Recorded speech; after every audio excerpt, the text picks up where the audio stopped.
का हमारे YouTube channel ज्ञान आरबीएल में। दोस्तों, आपको पता है हम यूपी ट्रिपल एस सी पेट 2026 की क्लासेस देख रहे थे और हमने पूरा का पूरा इतिहास समाप्त कर दिया था। अब दोस्तों हम पढ़ने वाले थे, क्या पढ़ रहे थे? आंदोलन, भारतीय राष्ट्रीय आंदोलन। और आंदोलन में दोस्तों आज हमारा ये छठी क्लास है। ठीक है, देखिए हमने बोला था कि हम जो आंदोलन को 3 चरणों में बांट के पढ़ेंगे।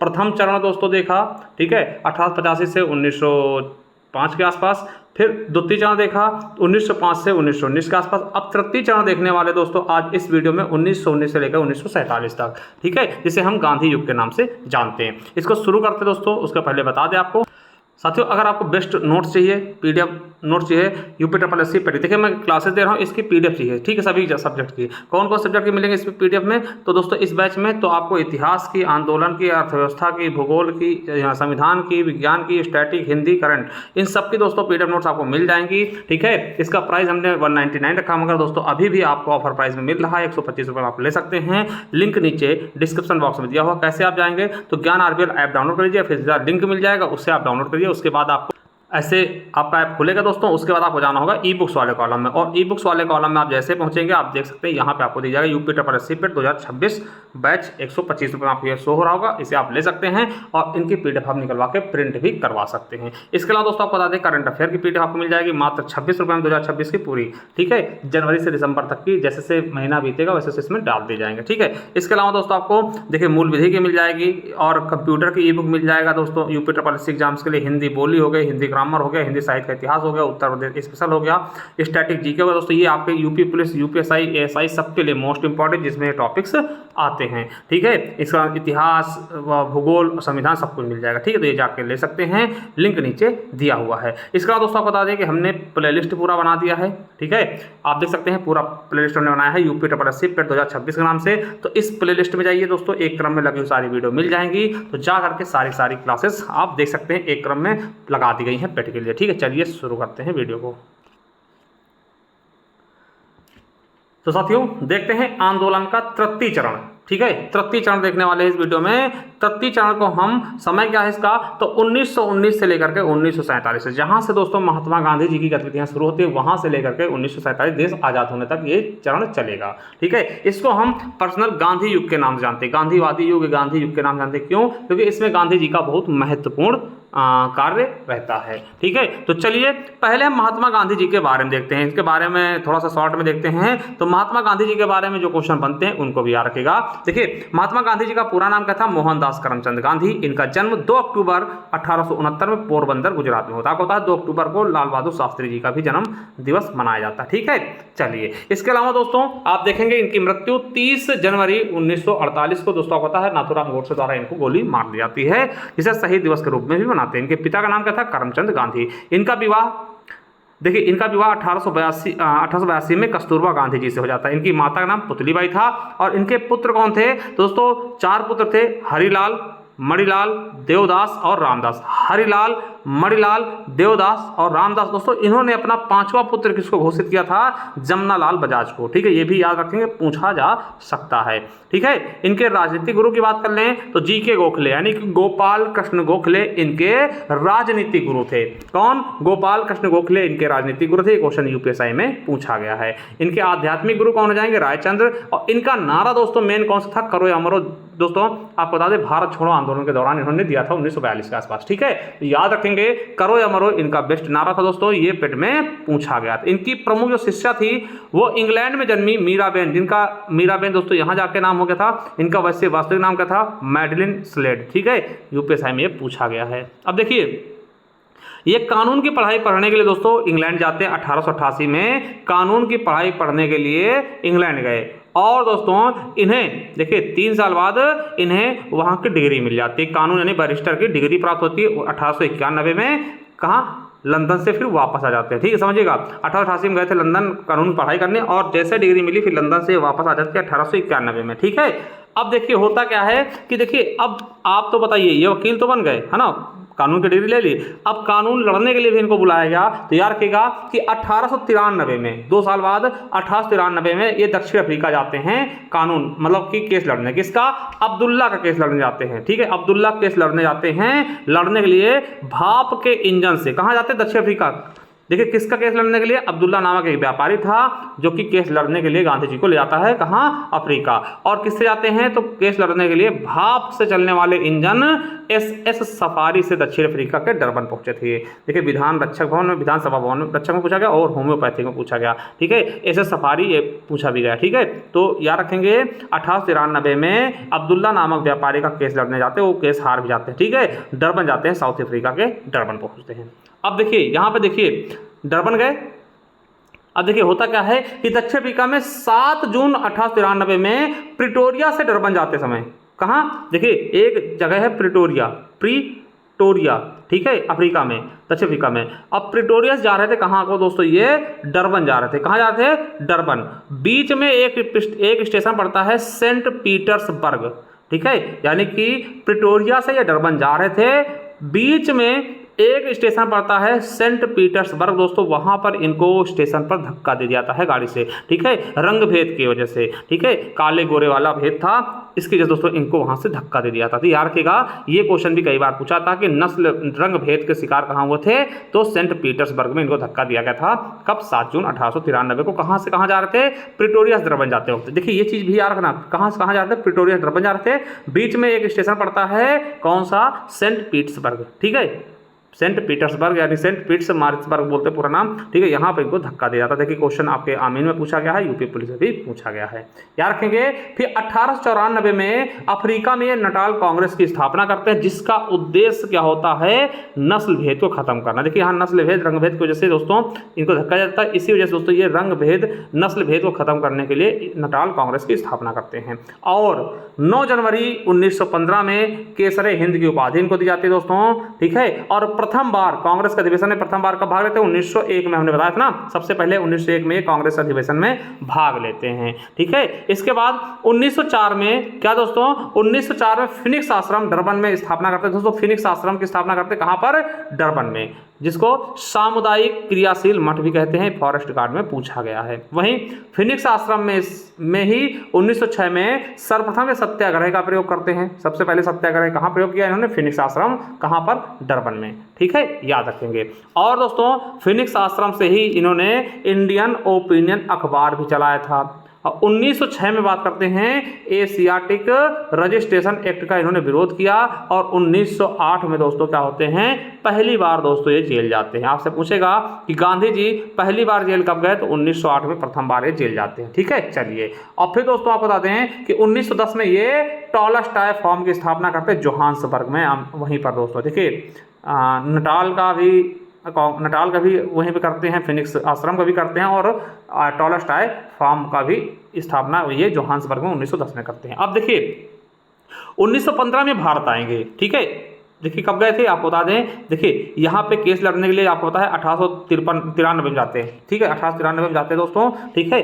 अभी तक ये कहाँ रहते हैं, अफ्रीका में ही रहते हैं, ठीक है। और 1901 में एक बार आते हैं, मगर दोस्तों ये पूरी तरीके से कब आते हैं, तो 9 जनवरी 1915 को इनको केसरी हिंद की उपाधि आती है, ठीक है। ये भी याद रखेंगे, इंपॉर्टेंट है। अब देखिए पूरी तरीके से दोस्तों भारत कब आते हैं, तो आप जब देखेंगे कि ये अफ्रीका से भारत इनका आगमन 9 जनवरी 1915 को होता है, समझिएगा, इंपॉर्टेंट है, इसीलिए मैं इस पर बता रहा हूँ, आपको टिक कर रहा हूँ कि अफ्रीका से भारत आते हैं, वापसी आगमन होता है 9 जनवरी 1915 को। इसीलिए प्रतिवर्ष हम भारतीय प्रवासी दिवस मनाते हैं, ठीक है। 9 जनवरी को हम भारतीय प्रवासी दिवस मनाते हैं, याद रखिएगा, यूपीएसआई और यूपीएसआई में पूछा गया है। आपको बता दें कि गांधी जी को अफ्रीका से भारत लौटने के लिए राजी किसने किया था, CF एंड्रयूज ने गांधी जी को मनाया था कि आप भारत चलिए, ठीक है। ये क्वेश्चन भी आपके यूपीएसआई में पूछा गया है, और भारत आए ये, ठीक है, 9 जनवरी 1915 को, और साबरमती आश्रम की स्थापना कर दी 1915 में ही, ठीक है। इसके अलावा 24 फरवरी 1919 को मुंबई में गांधी जी ने सत्याग्रह सभा की स्थापना की, युवा कल्याण अधिकारी पूछा गया क्वेश्चन है। और 1921 में गांधी जी द्वारा लंगोटी पहनना शुरू किया गया दोस्तों। ये क्वेश्चन जब आया था बहुत ज्यादा मीम्स बने थे, तो याद रखेंगे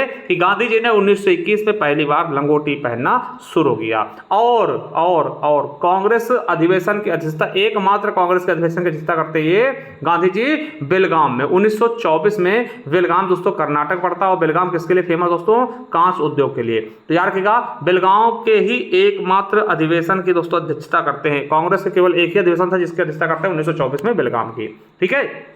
चलिए 1932 में अखिल भारतीय हरिजन संघ की स्थापना कर दी, पूछा गया क्वेश्चन। 1934 में अखिल भारतीय ग्राम उद्योग संघ की स्थापना करते हैं। और 1946 में क्या होता है, 1946 में अहिंसा के अपने संदेश की वकालत करने के लिए नोवाखली दोस्तों वर्तमान बांग्लादेश में पड़ता है, नोवाखली की यात्रा की थी, ये भी पेट में पूछा गया। गांधी जी ने कहा था कि अहिंसा बहादुरी का उच्चतम गुण है दोस्तों, ये भी स्लोगन पूछा गया आपके यूपीएसआई में, ठीक है। तो अहिंसा बहादुरी का सर्वोत्तम गुण है, ठीक है। आपको याद रखना है कि हमेशा विचार और शब्द और कर्म के पूर्ण सामंजस्य को लक्षित करें, हमेशा अपने विचारों को शुद्ध करने का लक्ष्य रखें और सब कुछ ठीक हो जाएगा। ये भी दोस्तों गांधी जी का कथन है। और गांधी जी ने क्या कहा कि धर्म को कभी भी राजनीति से अलग नहीं किया जा सकता। ये दोस्तों तीनों स्टेटमेंट गांधी जी के थे, आपके एग्जाम में पूछा थे, इसलिए हमने इनको डाल दिया है। चलिए अब दोस्तों इनको प्रेरणा कहाँ से मिली, तो आपको बता दें भूख हड़ताल की प्रेरणा इनको रस्किन, जो ब्रिटेन के थे, उनसे मिलती है। और इनकी पुस्तक थी रस्किन की अनटू द लास्ट, ठीक है। और जो आंदोलन करते थे दोस्तों, तो इसकी प्रेरणा इनको कहाँ से मिलती है, तो लियो टॉलस्टॉय से दोस्तों, जो कि रूस के थे, ठीक। और टॉलस्टॉय के आश्रम की स्थापना भी इन्होंने की थी ना, इनसे बहुत ज्यादा प्रभावित थे। टॉलस्टॉय की पुस्तक का नाम था वार एंड पीस और अन्ना कैरेनिना, ठीक है। चलिए इनकी दोस्तों एक आद कथा बहुत बार पूछी गई एग्जाम में, बहुत बार, सत्य के साथ मेरे प्रयोग, एक्सपेरिमेंट विथ माई ट्रूथ, ठीक है, बहुत इंपॉर्टेंट है इनकी आत्मकथा है, वेरी वेरी इंपॉर्टेंट, याद रखिएगा। इनकी अन्य पुस्तकों की बात करें, इंडिया ऑफ माई ड्रीम्स, अनासक्ति योग, हिंद स्वराज दोस्तों, देखिए आपके यूपी पुलिस से पूछा गया, गीता माता, सप्त महाव्रत, सुनो विद्यार्थियों, the way to communal harmony, ठीक है, ये भी लिखा गया।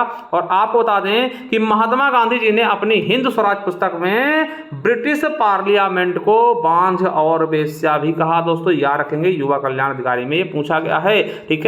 जो ब्रिटिश पार्लियामेंट था इसको बांझ और वेश्या की उपाधि दी थी, किसमें, इनकी पुस्तक हिंद स्वराज में, ठीक है। चलिए और दोस्तों बात करते हैं कि अमेरिकी जीवनी लेखक, अमेरिका के दोस्तों एक जीवनी लेखक थे जिनका नाम था लुई फिशर ने गांधी जी की जीवनी में लिखा है कि असहयोग भारत और गांधी जी के जीवन के एक युग का नाम बन गया था दोस्तों। जो असहयोग भारत था, ठीक है, ये गांधी जी के जीवन का एक मतलब जीवन के एक युग का नाम बन गया था, ठीक है। गणना परीक्षण पूछा गया। इनकी पत्रिकाएं द ग्रीन पैम्पलेट 1896 में प्रकाशित हुई, इंडियन ओपिनियन 1903 में अफ्रीका से, यंग इंडिया, हरिजन दोस्तों 1932, ठीक है। तो ये सभी क्या है दोस्तों, इनकी पत्रिकाएं हैं। हरिजन सेवा संघ की स्थापना इनके द्वारा की गई। और इनको उपाधियां कौन कौन सी दी गई दोस्तों, याद रखेंगे, उपाधियां पूछा जाता है। जैसे आधुनिक युग के अज्ञात शत्रु किसने कहा, तो डॉक्टर राजेंद्र प्रसाद जी, जो कि दोस्तों आपके प्रथम राष्ट्रपति थे। मलंग बाबा किसने कहा, तो कबलियाओं द्वारा इनको मलंग बाबा कहा गया। देखिए बापू इनको CF एंड्रूज व नेहरू जी ने इनको बापू कहकर संबोधित किया। देशद्रोही फकीर विंस्टन चर्चिल ने कहा था। विंस्टन चर्चिल ने क्या बोला, देशद्रोही फकीर, देखिए। और अर्धनग्न फकीर दोस्तों किसने बोला, तो याद रखिएगा दोस्तों विंस्टन चर्चिल, ठीक है। भिखारियों का राजा दोस्तों इनको मदन मोहन मालवीय कहता है। और राष्ट्रपिता दोस्तों इनको सुभाष चंद्र बोस कहते हैं। और वन मैन बाउंड्री फोर्स दोस्तों माउंटबेटन कहते हैं। और महात्मा किसने कहा था, रविन्द्रनाथ टैगोर ने। क्वेश्चन आपसे पूछा भी गया है, ठीक है। चलिए आगे देखते हैं दोस्तों।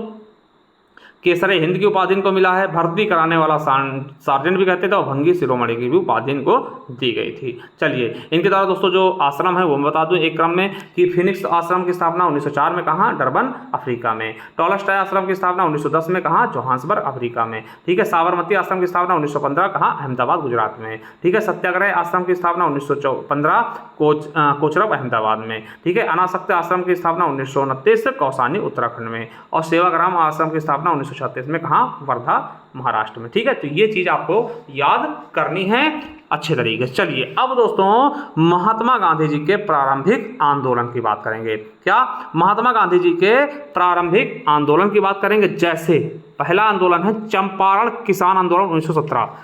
आपसे पूछा गया कि चंपारण किसान आंदोलन कहाँ संबंधित है, किस राज्य से, तो बिहार से। देखिए UPSSC युवा कल्याण विकास दल अधिकारी 2018 पेपर में पूछा गया है, ठीक है। तो चंपारण आंदोलन कहाँ संबंधित था, बिहार से। आपको बता दें यह गांधी जी का प्रथम सत्याग्रह। आपसे पूछेगा कि गांधी जी का प्रथम सत्याग्रह आंदोलन कौन सा है, चंपारण आंदोलन। देखिए UP पुलिस में पूछा गया है, युवा कल्याण अधिकारी में। आपको बता दें इसमें होता क्या है कि गांधी जी ने दमनकारी वृक्षारोपण प्रणाली के खिलाफ किसानों को विरोध करने हेतु प्रेरित करने के लिए यात्रा की थी दोस्तों। और देखिए इन्हें बुलाया किसने था, दोस्तों याद रखिएगा इन्हें किसने बुलाया था, तो बिहार के किसान नेता थे राजकुमार शुक्ला। इन्होंने आग्रह किया था कि आप चंपारण आइए और गांधी चंपारण आते हैं। ठीक, वृक्षारोपण मतलब दोस्तों दमनकारी वृक्षारोपण नील की खेती के लिए मतलब बहुत ज़्यादा परेशान किया था ना, समझिएगा। और इसमें दोस्तों क्या होता है, तिनकठिया प्रथा के विरोध में अंग्रेजों के खिलाफ महात्मा गांधी आते हैं। तिनकठिया क्या है तो अभी बताते हैं। इसमें दोस्तों आपसे पूछेगा नील कृषकों की समस्या से जुड़ा हुआ कौन सा आंदोलन था, तो चंपारण आंदोलन। नील तिनकठिया क्या होता है दोस्तों, तो तिनकठिया क्यों बोलते हैं, क्योंकि दोस्तों कुल कृषि भूमि के 3/20 भाग पर नील खेती करने के लिए बाध्य करते थे अंग्रेज, इसीलिए इसको तिनकठिया प्रथा बोलते थे। यानी कि आपके पास 20 बीघा खेती है तो आपको 3 बीघा पे दोस्तों नील की खेती करनी ही करनी पड़ेगी। देखिए नील खेती में बहुत दिक्कतें आती थी किसानों को, ठीक है, इसलिए किसान करना नहीं चाहते थे और जबरदस्ती था तिनकठिया प्रथा लागू थे। यानी कि आपको अपने पूरी जमीन के 3 भाग पे आपको कम से कम 3 भाग पे आपको नील खेती करनी ही करनी है, ठीक है। और इस आंदोलन में गांधी जी को सहयोग किसका किसका मिलता है, जेबी कृपलानी जी का, डॉक्टर राजेंद्र प्रसाद जी का और महादेव देसाई जी का, ठीक है। इस आंदोलन की सफलता के बाद रविन्द्रनाथ टैगोर ने दोस्तों इनको महात्मा की उपाधि भी दी थी। आपसे पूछेगा क्या तिनकठिया आंदोलन संबंध किससे है, तो चंपारण किसान आंदोलन से। तिनकठिया क्या है, तो 3/20 भाग पर आपको नील खेती के लिए बाध्यता की जाती थी, ठीक है, याद रखेंगे इंपॉर्टेंट। और ये तिनकठिया जो आंदोलन है या फिर चंपारण आंदोलन है, ये पहला सत्याग्रह आंदोलन था, सत्य के लिए आग्रह आंदोलन था किसका, गांधी जी का। चलिए अब अगला है अहमदाबाद मील मजदूर आंदोलन 1918, पेट में पूछा गया है, ठीक है। इसमें होता क्या, गांधी जी का दोस्तों प्रथम भूख आंदोलन था, ठीक है, मतलब पहली बार दोस्तों इन्होंने भूख हड़ताल किया था 21 दिन तक, ठीक है। राज्य कहाँ, तो गुजरात संबंधित है, यूपीएसआई में पूछा गया। इसमें होता क्या है दोस्तों समझिएगा, इसमें दोस्तों सूती मिल होती है, अहमदाबाद में सूती मिल होती है जिसमें मजदूर वेतन वृद्धि की मांग कर रहे थे तथा प्लेग बोनस को जारी रखने की भी मांग कर रहे थे। ये था मजदूरों का, ठीक है, मजदूर चाहते हैं हमारे दोस्त हैं हमारी जो मजदूरी है उसको बढ़ाया जाए, ठीक है, और प्लेग बोनस मिलता था उसको जारी रखा जाए, ठीक है। अब इस आंदोलन में दोस्तों अनसुईया बेन इनका साथ देती हैं और यहीं पर गांधी जी ने ट्रस्टीशिप का सिद्धांत दिया था। याद रखिएगा गांधी जी ने ट्रस्टीशिप का सिद्धांत किसमें दिया था, अहमदाबाद मिल मजदूर आंदोलन में, ठीक है, समझिएगा। होता क्या है, गांधी जी का सहयोग और कौन कौन लोग देते हैं, बहुत से लोग इनमें आते हैं, जैसे अंबालाल साराभाई भी आते हैं और बहन अनसुईया बेन भी आती हैं। देखिए इसमें होता क्या है, इसमें इनकी मांगे मानी जाती है। देखिए होता क्या है कि मजदूर लोग कह रहे थे हमारा 50% वेतन बढ़ाइए, ठीक है, कितना 50%, मालिक कह रहा था कि हम 20% बढ़ाएंगे। मगर दोस्तों गांधी जी की मध्यस्थता से क्या होते, ना इनकी मानते हैं ना इनकी मानते हैं, ये 35% वेतन बढ़ा दिया जाता है और दोनों लोग खुशी खुशी काम करना शुरू कर देते हैं, ठीक है। तो ये पहला भूख हड़ताल था, ठीक है। चलिए आगे देखते हैं, खेड़ा सत्याग्रह गुजरात, ठीक है, खेड़ा सत्याग्रह कहाँ, गुजरात में 1918 में। आपको बता दें कि शुरू कौन करता है इस खेड़ा आंदोलन को, तो मोहनलाल पांड्या ने शुरू किया था, बाद में गांधी जी के नेतृत्व में किया गया इस आंदोलन को, ठीक है। और गांधी जी का प्रथम असहयोग आंदोलन था। देखिए हर तरीके का आंदोलन हो गया, भूख आंदोलन, असहयोग आंदोलन, सत्याग्रह आंदोलन ना, सत्याग्रह वाला हमने पहले बता दिया, ठीक है, फिर उसके बाद भूख आंदोलन बताया मील वाला, और ये था प्रथम असहयोग आंदोलन। आपको बता दें खेड़ा आंदोलन की मुख्य मांग क्या थी, राजस्व संग्रह में ढील दी जाए, ठीक है, मतलब जो राजस्व है, मतलब कर जो अंग्रेज द्वारा लिया जाता है उसमें थोड़ा सा कम कर दिया जाए, कर कम कर दिया जाए, क्योंकि अभी फसल बर्बाद हो चुकी है, ठीक है। याद समझिएगा कि खेड़ा के किसान फसल बर्बाद हो जाने के कारण राजस्व रोक देने की मांग कर रहे थे। यानी फसल दोस्तों इस बार बर्बाद हो जाती है, अकाल पड़ता है, बर्बाद हो जाती है, जिसके कारण किसान कर नहीं दे पा रहे थे, जिससे उनसे कहा गया अंग्रेजों से कि भैया कर आप माफ कर दीजिए, जो नहीं माफ कर रहे थे। इसी वजह दोस्तों ये खेड़ा सत्याग्रह आंदोलन शुरू किया जाता है, ठीक है। यहीं पर गांधी जी की मुलाकात सरदार वल्लभ भाई पटेल से होती है, जो कि दोस्तों जिन्हें हम लौह पुरुष के नाम से जानते हैं, जिनकी दोस्तों भारत में सबसे ऊंची प्रतिमा का अनावरण भी किया गया है नर्मदा नदी के तट पर, ठीक है। अगर आपको पता है तो आप कमेंट बॉक्स में बता सकते हैं कि जो स्टैच्यू ऑफ यूनिटी है दोस्तों वो कितने फीट है, कहाँ पे लगाया गया है, और उसके बारे में जो डिटेल चाहते हैं आप बता सकते हैं कमेंट बॉक्स में, ठीक है। चलिए आगे देखते हैं असहयोग आंदोलन। क्या दोस्तों असहयोग आंदोलन आपको बता दें 1920 में असहयोग आंदोलन शुरू होते हैं और गांधी जी का यह पहला जन आंदोलन था जिसमें लोगों को जोड़ा बहुत भयंकर तरीके से, ठीक है। 1 अगस्त 1920 को इसकी शुरुआत होती है। आपको बता दें कि लाला लाजपत राय की अध्यक्षता में 4 सितंबर 1920 को कलकत्ता अधिवेशन में महात्मा गांधी के नेतृत्व में असहयोग आंदोलन का प्रस्ताव पारित होता है। इस आंदोलन के दौरान अंग्रेजी वस्तुओं, शिक्षण संस्थाओं आदि का बहिष्कार बहुत तेजी से शुरू कर दिया जाता है। और आप बता दें इसी जरिए दोस्तों 1920 में जामिया मिलिया इस्लामिया विश्वविद्यालय की स्थापना हकीम अजमल खान व उनके सहयोगियों द्वारा दिल्ली में की जाती है। यार के यूपीएससी में पूछा गया। और 1920 में ही दोस्तों अलीगढ़ मुस्लिम विश्वविद्यालय की स्थापना सर सैयद अहमद खां के योगदान से किया गया, जिसका पूर्ण नाम क्या था? मुस्लिम एंग्लो ओरिएंटल कॉलेज। ठीक है, याद रखेंगे। चलिए 1921 में काशी विद्यापीठ की स्थापना की गई और फरवरी 2022 को महात्मा गांधी जी ने असहयोग आंदोलन वापस ले लिया था। ठीक, जो असहयोग आंदोलन चलाया गया था उसे फरवरी 2022 में वापस ले लिया गया। ये बच्चा को पूछा गया कब वापस लिया गया? फरवरी 1922 में। क्यों वापस लिया गया? सबसे बड़ा इंपॉर्टेंट और सबसे ज्यादा क्वेश्चन पूछा जाने वाला क्वेश्चन यही है कि असहयोग आंदोलन वापस क्यों लिया गया, फिर असहयोग आंदोलन क्यों बंद कर दिया गया? तो चौरा चौरी घटना के बाद असहयोग आंदोलन को बंद कर दिया गया। देखिए सप्लाई इंस्पेक्टर में पूछा गया, वीडियो में पूछा गया, पुलिस में पूछा गया, लेखपाल में पूछा गया, कई एग्जाम में पूछा गया, पेट में पूछा गया। ठीक है, तो याद रखिएगा ये क्वेश्चन बहुत बार पूछाता है कि असहयोग आंदोलन को गांधी जी ने वापस क्यों ले लिया था या बंद क्यों कर दिया था? क्योंकि चौरा चौरी घटना हो गई थी, चौरी चौरा घटना हुई थी। ठीक है, गोरखपुर में। अभी उसकी बात हम करेंगे क्या थी चौरी चौरा घटना। ठीक है, चलिए उसके पहले जानिए कि 1922 में असहयोग आंदोलन को निलंबित करने के बाद गांधी जी को अहमदाबाद में गिरफ्तार करके 6 वर्षों की साधारण कारावास की सजा भी सुनाई दी गई थी। ठीक, असहयोग आंदोलन को निलंबित करने के बाद भी इनको 6 साल की सजा सुनाई गई थी। ठीक है, चलिए असहयोग खिलाफत आंदोलन जनवरी 1921 में शुरू होता है, ये भी याद रख लेंगे, नोट करके लिख लीजिएगा कि असहयोग आंदोलन के राजनीतिक कैदियों को रिहा करने के लिए 1922 में एक बड़े सविनय अवज्ञा आंदोलन का प्रस्ताव गांधी जी ने भी रखा था, याद रखेंगे। चलिए किस वजह से दोस्तों असहयोग आंदोलन वापस लिया? चौरी चौरा कांड की वजह से। चौरी चौरा कांड क्या है? तो याद रखिएगा 1922। ठीक है, स्थल कहां है? गोरखपुर। गोरखपुर उत्तर प्रदेश पड़ता है दोस्तों। वहां 4 फरवरी 1922 को चौरी चौरा घटना घटती है, यूपीएससी में पूछा गया। ये घटना असहयोग आंदोलन के दौरान, जब असहयोग आंदोलन दोस्तों जुलूस निकल रहा होता है। ठीक है, असहयोग आंदोलन में जुलूस निकलता है दोस्तों, वो निकल रहा होता है थाने के पास से। ठीक, कहां से? चौरी चौरा थाना था दोस्तों, गोरखपुर, वहां से निकल रहा था। आप देखिएगा, याद करिएगा कि भीड़ ने क्या करते हैं, भीड़ 22 सिपाहियों को थाने के अंदर बंद करके जिंदा जला दिया गया था, जिसमें चौकी जो हेड था गुप्तेश्वर सिंह था। ठीक है, यानी 22 पुलिसकर्मियों दोस्तों, 21 सिपाही और एक हेड जो था, दोनों को सबको दोस्तों एक चौकी के अंदर बंद करके बाहर से आग लगा दी जाती थी। सब ये 22 जल जाते। ठीक, आप क्या देखिएगा, इस घटना से आहत होकर गांधी जी ने शीघ्र ही असहयोग आंदोलन को समाप्त करने की घोषणा कर देते हैं। हमने बताया था ना कि चौरी चौरा घटना के बाद ही असहयोग आंदोलन बंद कर देते हैं। ठीक है, चौरी चौरा क्यों हुआ? क्योंकि दोस्तों 22 पुलिस वालों को वहीं बंद करके दोस्तों जिंदा जला दिया जाता है। ठीक है, थाने में। ठीक है, चलिए अब 22 फरवरी 1922 को असहयोग आंदोलन समाप्त कर देते। क्यों? चौरी चौरा घटना के बाद। ठीक है, याद रखिएगा।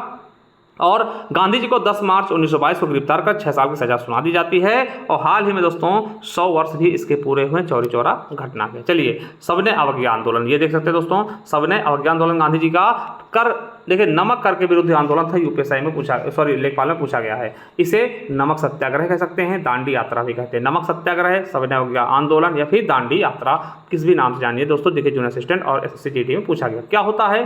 तो 12 मार्च 1930 को गांधी जी ने अहमदाबाद के साबरमती आश्रम से, कहां से? अहमदाबाद में साबरमती आश्रम पड़ता है दोस्तों, साबरमती आश्रम की स्थापना इन्होंने की थी। वहां से दोस्तों 78 सदस्यों के साथ दांडी की ओर पैदल यात्रा की शुरुआत करते। इसे ही हम सविनय अवज्ञा आंदोलन, फिर दांडी यात्रा या फिर नमक सत्याग्रह के नाम से जानते हैं। देखिए लेखपाल में पूछा गया है, यूपीएससी में पूछा गया। होता क्या है? 6 अप्रैल 1930 को दांडी पहुंचते हैं और समुद्र के पानी के वाष्पीकरण के बाद बने नमक को उठाकर गांधी जी ने नमक कानून तोड़ा था। ठीक है, और गांधी जी ने नमक कानून तोड़ा दोस्तों। आपको बता दें कि दांडी यात्रा में कमला देवी चट्टोपाध्याय भी शामिल थे दोस्तों, जिनका बहुत बड़ा योगदान था। अब देखिए ये जो यात्रा की थी पैदल, कहां से कहां था दोस्तों? तो साबरमती से दांडी तक। ठीक है, कहां से कहां तक? साबरमती से दांडी तक दोस्तों जो यात्रा की थी महात्मा गांधी द्वारा, ये कितने मील की थी? तो यार रखेंगे दूरी कितनी थी इसकी? तो 241 मील थी, यानी कि 385 किलोमीटर पैदल चले थे। ठीक है, दांडी मार्च कब से कब तक शुरू होता है दोस्तों? तो 12 मार्च से शुरू करके 6 अप्रैल 1930 तक चलता है। टोटल 24 दिन का समय लगता है, यानी 12 मार्च से 6 अप्रैल तक आएंगे तो 24 दिन में 385 किलोमीटर ये चलते हैं सब लोग। ठीक है, आपको बता दें कि नमक कानून तोड़ने के बाद पूरे देश में सविनय अवज्ञा आंदोलन शुरू हो जाता है। जैसे नमक कानून तोड़ते हैं, अपना नमक बनाकर कहते हैं अब अपना बनाया नमक खाएंगे। ठीक है, तो नमक कानून तोड़ने के बाद पूरे देश में सविनय अवज्ञा आंदोलन की शुरुआत हो जाती है। आपको बता दें कि आंदोलन के दौरान मुंबई के धरासना स्थान पर गांधी जी को 4 मई 1930 को गिरफ्तार करके यरवदा जेल में भेज दिया था। कहाँ? यरवदा जेल में। और आपको बता दें कि गांधी जी की गिरफ्तारी के बाद अब्बास तैयब जी व सरोजिनी नायडू ने नमक सत्याग्रह का नेतृत्व किया। यानी गांधी जी को जब जेल में डाल देते हैं तो इसका नेतृत्व कौन करते हैं? सरोजिनी नायडू और अब्बास तैयब जी करते हैं। ठीक है, चलिए। और इसका नेतृत्व दोस्तों, जो सविनय आंदोलन था, इसका नेतृत्व पश्चिम और उत्तर में खान अब्दुल गफ्फार खां और पूर्वोत्तर भारत में यदुनाग और गाइडिल्लू तथा दक्षिण भारत में सी राजगोपालाचारी द्वारा इसका नेतृत्व किया गया। किसका? सविनय अवज्ञा आंदोलन का, गांधी जी के जेल जाने के बाद। ठीक है, चलिए। अब दोस्तों गांधी इरविन समझौता देखते हैं। ये क्या होता है? तो दोस्तों गांधी इरविन समझौता दोस्तों 1931 में होता। क्या है? तो तेज बहादुर सप्रू और एम.आर. जयकर के प्रयासों से दोस्तों ये समझौता करवाया जाता है। ठीक है, किसके प्रयासों से गांधी इरविन समझौता होता है? तो तेज बहादुर सप्रू और एम.आर. जयकर। देखिए गांधी इरविन क्यों पढ़ा? क्योंकि दोस्तों गांधी जी अपनी तरफ से थे और इरविन कौन थे? उस समय दोस्तों भारत के वायसराय थे। ठीक है, चलिए। तो कब होता है? 5 मार्च 1931 को दिल्ली में SSC-GD और SSC-GD में कई बार पूछा गया। इसे दिल्ली पैक्ट भी कहते हैं। दिल्ली में होता है इसलिए इसको दिल्ली पैक्ट कहते हैं। समझौता क्या था? किसके किसके बीच था? तो महात्मा गांधी व इरविन, वायसराय इरविन के साथ। ठीक है, कारण क्या था? सविनय अवज्ञा आंदोलन का प्रभाव। देखिए अंग्रेज दोस्तों भयभीत से हो गए थे, तो इन्होंने कहा कि गांधी जी ही मेन लीडर है, चलो गांधी जी को कुछ समझाते, कुछ लालच देते हैं। ठीक है, तो गांधी जी को बुलाते हैं। ठीक है, कारण यही था कि सविनय अवज्ञा आंदोलन देखा पूरे देश में फैल गया था, अंग्रेज डर से गए थे। ठीक है, तो इन्होंने कहा कि हम इनको बुलाते हैं और सविनय अवज्ञा आंदोलन को समाप्त करने के लिए इनसे बात करते हैं। और दूसरा क्या था कि इन्होंने दोस्तों, अंग्रेजों ने गोलमेज सम्मेलन रखा था इंग्लैंड में, बुलाया था सबको, गांधी जी गए नहीं। ठीक है, लोग ज़्यादा गए ही नहीं, तो ये उससे भी थोड़ा घबराए हुए थे कि यार ये तो हमारी बात सुन ही नहीं रहे, इसलिए दोस्तों गांधी इरविन समझौता किया। अब देखिए इरविन की शर्तें क्या थी? इरविन की शर्तें क्या थी? इरविन ने क्या शर्तें रखी इसमें कि सविनय अवज्ञा आंदोलन को समाप्त किया जाए। जो सविनय अवज्ञा आंदोलन चल रहा था नमक वाला, इसको समाप्त किया जाए, इरविन ने बोला। ठीक है, और क्या कहा कि जो हमारा कांग्रेस द्वितीय गोलमेज सम्मेलन में भाग लेने लंदन आए, और जो दोस्तों इनके 3 गोलमेज सम्मेलन होते हैं उनमें से पहले में कोई नहीं गया, तो ये दोस्तों इरविन समझौता के कहा कि भैया हमारा द्वितीय जो गोलमेज सम्मेलन है वहाँ आप लोग आइए ना, आप लोगों को इज्जत करेंगे बेहतरीन तरीके से ना। और तीसरा क्या कहा कि कांग्रेस ब्रिटिश सामान का बहिष्कार न करे, और तीसरा शर्त इरविन द्वारा रखा गया। देखिए और भी शर्तें थी मगर जो मेन थी, तीसरा कहा कि जो अंग्रेजों सामाने हैं, ठीक, ब्रिटिश सामान दोस्तों, उसका बहिष्कार मत करिए। ठीक है, और नोट करके लिखिए कि सरोजिनी नायडू ने गांधी व इरविन को 2 महात्मा की उपाधि दी थी। आपसे पूछे किसने गांधी व इरविन को महात्मा की उपाधि दी थी? तो सरोजिनी नायडू ने। इस पैक्ट के बाद गांधी जी ने 1931 में सविनय अवज्ञा आंदोलन को बंद कर दिया था दोस्तों। इसके बाद गांधी जी ने सविनय अवज्ञा आंदोलन को चलाना बंद कर दिया था दोस्तों। ठीक है, याद रखेंगे। अब गांधी जी ने भी कुछ शर्तें रखी थी, तो आपको बता दें गांधी जी ने 11 शर्तें यंग इंडिया पत्रिका के माध्यम से रखी थी। क्या कहा था कि सभी युद्ध बंदियों जिनके खिलाफ हिंसा का आरोप नहीं था उनको रिहा करो। ठीक है, गांधी जी ने कहा इरविन से कि भैया जो युद्ध बंदी हैं जिनके खिलाफ कोई हिंसा का आरोप नहीं उनको तुरंत रिहा करो, और विदेशी कपड़ों और शराब की दुकानों पर शांतिपूर्ण धरना देने का हमारा अधिकार है। यानी हम दोस्तों अंग्रेजी जो सामान है, चाहे आपका कपड़ा होगा, शराब होगा, उनके दुकान के सामने हम तोड़ फोड़ नहीं करेंगे, मगर शांतिपूर्ण बैठ के हम धरना दे सकते हैं। ठीक है, चलिए। तीसरा था कि समुद्री तटीय प्रदेशों में बिना नमक कर दिए नमक बनाने की अनुमति दीजिए। मतलब देखिए बहुत ज़्यादा कर लगाते थे जो नमक बनाते थे, उन्हें कर देना पड़ता था अंग्रेजों को। तो इन्होंने कहा जो समुद्री तटीय राज्य हैं वहाँ पे बिना कर के नमक बनाने की इजाज़त दीजिए। और चौथा था कि आंदोलन के दौरान जब्त संपत्ति को प्राप्त हो, जिसके आपने संपत्ति जब्त कर ली है आंदोलन के लिए, उनकी संपत्ति आप वापस करिए। देखिए इस समझौते दोस्तों गांधी जी से निराश लोग हो गए थे। क्यों हो गए थे? गांधी चाहते तो दोस्तों समझिएगा इस समझौते का जनता को निराश हुआ, मतलब जनता को निराश किया। क्यों? क्योंकि दोस्तों महात्मा गांधी जी ने कभी भी भगत सिंह, राजगुरु और सुखदेव को दोस्तों फांसी न देने की बात नहीं की इसमें शामिल। अगर इसमें शामिल करते तो अंग्रेजों दोस्तों मानना ही पड़ता, मुझे ऐसा लग रहा है, क्योंकि अंग्रेज भयभीत थे। ठीक है, तो ये भी बात मान सकते थे अंग्रेज अगर गांधी जी रखते कि भैया आपको राजगुरु भगत सिंह और सुखदेव जी को छोड़ना चाहिए, फांसी उनको नहीं देना है, उनको छोड़ दीजिए, तो शायद अंग्रेज दबाव में थे, छोड़ भी देते। ठीक है, तो ये चीज़ इसलिए दोस्तों थोड़ा सा जनता में आक्रोश रहता है गांधी जी के खिलाफ कि भैया इन्होंने जब इनको मौका मिला तो इन्होंने ऐसा क्यों नहीं किया। ठीक है, तो समझ रहे हैं। चलिए अब दोस्तों इसी में हम गोलमेज सम्मेलन भी देख लेते हैं। टोटल 3 गोलमेज सम्मेलन होते हैं दोस्तों, तो चलिए देखते हैं। प्रथम गोलमेज सम्मेलन कब से कब तक? 12 नवंबर 1930 से 19 जनवरी 1931 तक। ठीक है, कहाँ होता है? स्थान कहाँ होता है? तो सेंट जेम्स पैलेस लंदन में। अध्यक्ष कौन होते हैं? तो ब्रिटेन के प्रधानमंत्री रेजमे मैकडोनाल्ड। ठीक है, उद्घाटन किसने किया था इसका?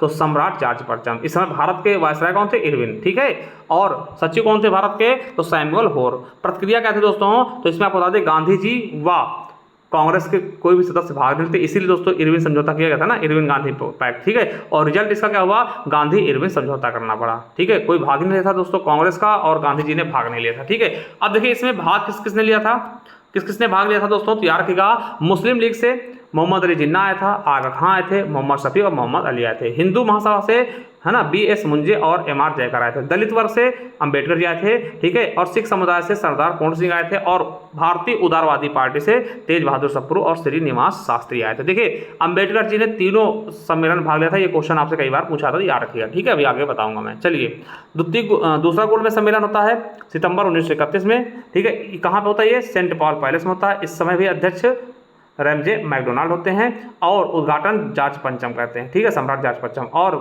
इस समय वायसराय भारत का कौन होता है? विलिंगटन। ठीक है, और सैमुअल होर क्या थे? ये सचिव थे। आपको बता दें प्रतिनिधि कौन कौन आएगा इसमें, तो याद रखिएगा महात्मा गांधी, अंबेडकर, मदन मोहन मालवीय, एनी बेसेंट, सरोजिनी नायडू, तेज बहादुर शास्त्री, है ना, ये सब लोग आते हैं। यानी कांग्रेस के लोग भी इसमें शामिल होते हैं, महात्मा गांधी भी आते हैं, क्योंकि गांधी इरविन समझौता होता है उसमें ये मानते हैं बात। ठीक है, आपको बता दें कि ब्रिटिश प्रधानमंत्री रामसे मैकडोनाल्ड द्वारा बनाया गया सांप्रदायिक पुरस्कार द्वितीय गोलमेज सम्मेलन का परिणाम था दोस्तों। इसी कारण सांप्रदायिक पुरस्कार की घोषणा की गई थी। ठीक है, चलिए अब गांधी जी को दोस्तों यहीं पर गांधी जी आते हैं ना, तो आपको पता गांधी जी लुंगी पहने थे, मतलब धोती पहनते थे, तो उसकी टांगें खुली रहती थी। तो विंस्टन चर्चिल ने इनको अर्धनग्न फकीर कहा था, और फ्रैंक कैरो ने इनको नंगा फकीर कहा। ठीक, इनको देखा, कहा नंगा फकीर कहाँ से आ रहा है यार, ये चला आ रहा सीढ़ी से ना। तो ये विंस्टन चर्चिल ने अर्धनग्न फकीर, और फ्रैंक कैरो ने नंगा फकीर इनको बोला। और आपको बता दें कि गांधी जी भारत से राजपुताना जहाज से गए थे तथा